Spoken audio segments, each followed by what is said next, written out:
there, kids. My name's Zachary Watson, and I'm an ornithologist. Do you know what that means? It means that I work with birds.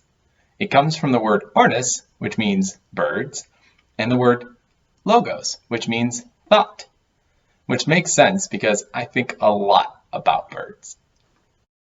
Do you like birds? Have you seen any birds today or on any recent walks? Have you ever wondered what kind of bird they are and what they're doing? Who are you? What are you up to? I've traveled all over Oregon just to see birds. I've been through vast open plains, through thick shrubbery, and even tall old-growth forests thick with moss. There are just so many birds to see, and so many different ways to study them. Have you ever held a bird? I've held all sorts of birds, from tiny rufous hummingbirds to great ferocious red-tailed hawks. But catching birds isn't easy. To do it, we have to use something that's called a mist net. It's called a mist net because it's so tiny and thin that it almost looks like a thin layer of mist. Birds are pretty smart, and they have great eyesight, so it's important that we use a thin net so that they don't just fly around it.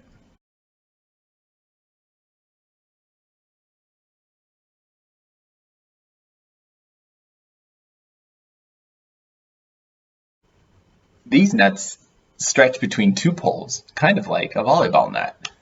They can be up to 12 meters long and just under 3 meters high. The ornithologist then sits nearby, trying to be as quiet as possible. Eventually, after a bit of time, a bird will fly into the net. But don't worry, these are actually very safe. See, they're designed to have a small pocket so that when the bird does land in the net, it doesn't get tangled up. Birds are small animals, so it's very important that when any of us work with birds, that we handle them as safely as possible. There's no roughhousing allowed with birds. It's our duty as ornithologists and bird lovers to get the data that we need as quickly and as safely as possible, and then let them go on their little birdie way. Using mist nets, we can learn all types of important information, from the bird's weight to their age, and sometimes even where they came from. Often, while we have them caught, we will secure tiny bracelets around the bird's feet with a specific number for them.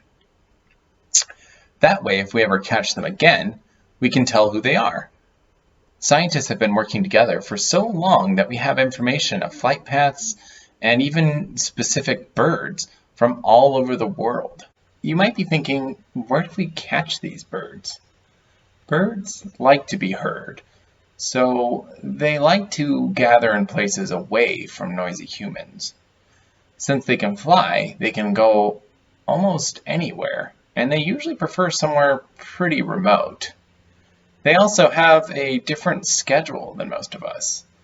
They start their busy days right as the sun is about to rise, and in order to get there in time for the big show, an ornithologist must wake up very early, well before the sun is up. But you don't need a net to study birds. In fact, a lot of the work I do includes just listening to birds. Every bird species has its own unique song, and so most of the work I do now is centered around learning those bird songs. That way, I can identify who is in the area. Ornithologists actually use a specific method called a point count to gather this data. A point count is called a point count because we actually hike out to a specific point and then start a timer and count as many birds as we can hear and see. It takes some practice, but once you get good at listening to birds, you can tell exactly what species of bird is saying and sometimes even what they're saying. Ornithologists do this at the same point every summer over the course of many years and sometimes even decades. Then we collect it all together and review how changes in the bird's environment affect the types of birds that are in that area. So that's enough about me. I wanted to take a moment to share some fun facts about one of my favorite types of birds, woodpeckers. I'm sure many of you are familiar with woodpeckers, but did you know that they actually have extremely long tongues? So long, in fact, they have a specially shaped skull that fits the entire tongue around the back of their head.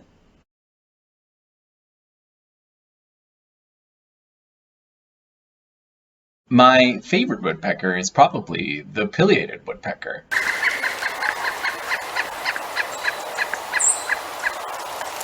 The pileated woodpecker is the largest woodpecker in North America, and they use their mighty bills to carve out special rectangular holes into the sides of old trees to search for bugs.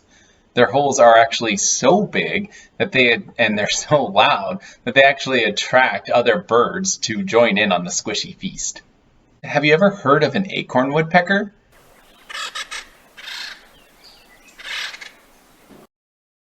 They're called acorn woodpeckers because they make a series of holes all over trees, and rather than forage for bugs, they gather up acorns from nearby and push the acorns inside their holes. We call this a granary, and the acorn woodpecker will return back to its granary during the winter months when food is more scarce.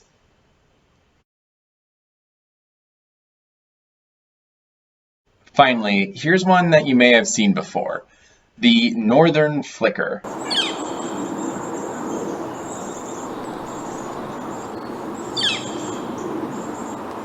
Northern flickers are a common woodpecker known for their loud call and drumming.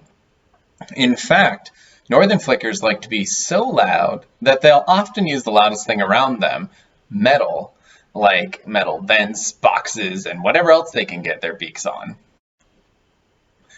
Well, that's all I have for you today, but I hope you've enjoyed learning a little bit more about ornithology. And I hope that you can take a moment today to just stop and listen to the birds.